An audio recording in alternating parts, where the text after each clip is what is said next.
घर है और गीत कहीं कि हम कौन नहीं सुन ले। अच्छा और नीचे उतर के कौन है वो देखनी है। अच्छा निष्ठा जी जय काली माँ गौली है। राकेश मिश्रा जी एगो कौन तो बड़ा देरी तो गौले है आवाज गणेश वंदना है। ओकरा बाद अभी चंदन जी के गीत भइल अब सब हम सुनत हैं। हम रेडियो स्टेशन के झा जी हैं सब जानिला। अच्छा बाकी चली चैत में कैसे ट्यून दे देता नहीं ट्रेबल चैत के गीत सब कलाकार के निशा भी गौली बड़ा सुंदर धोत धोत तोहरी मंदिरिया हथवा खियले हो। सही बात हमरो दूगो गीत के मौका मिलल बा तो चैत के गीत ये से हम गावत नहीं। ए ब्यास अब कोई कलाकार नहीं खे नेहा निष्ठा जी है सभी कलाकार हाँ। एक बात बोलता नहीं करा बात नहीं खे कोई ऐसे खूब गावे के बा हम कुछ ना गए खूब नेहा निष्ठा जी आगे और बढ़िया रहेगा। जितना मुख्यमंत्री के लड़का के टाइम मिलल बा उतने किसानों के लड़का के मिले के चाहिए हम ओकरा से एक्स्ट्रा ना जाए।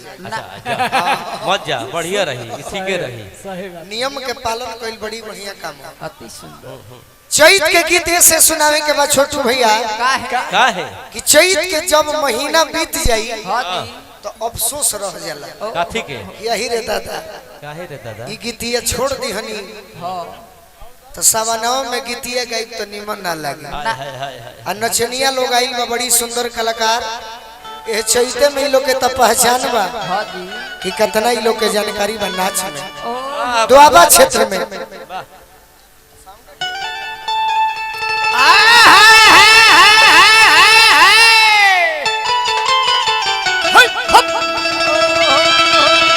बीच में चंदन जी और बीच में रखो।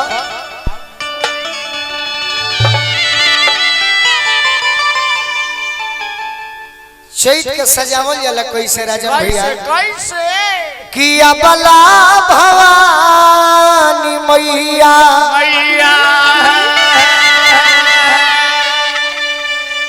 तबला बजावत बाड़ी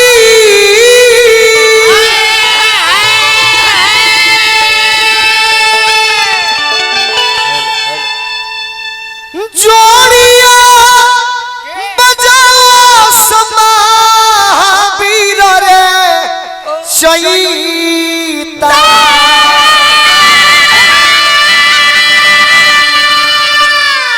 जोड़िया बजाओ समाहा तो गाँव के बरहमय बाबा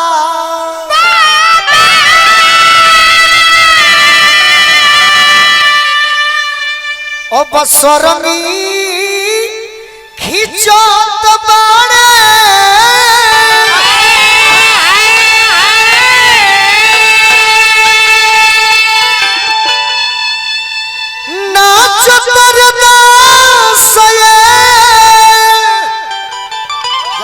अरे कबीर रे चैता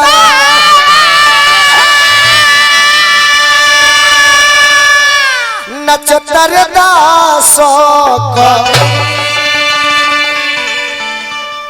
आज देवी जागरण बा माता जी के आत्मा के शांति मिले बाकी हम देवी जागरण में एगो पति पत्नी के बात साफ सुथरा कह सकत है। सही बात ओमे गलती ना हम ना ना कहीं कहीं ब्यास समय हो गेल बा उल्टा आ दुई ना उल्टा हम ना करब हमारे खातिर उल्टा भइल बा समय उल्टा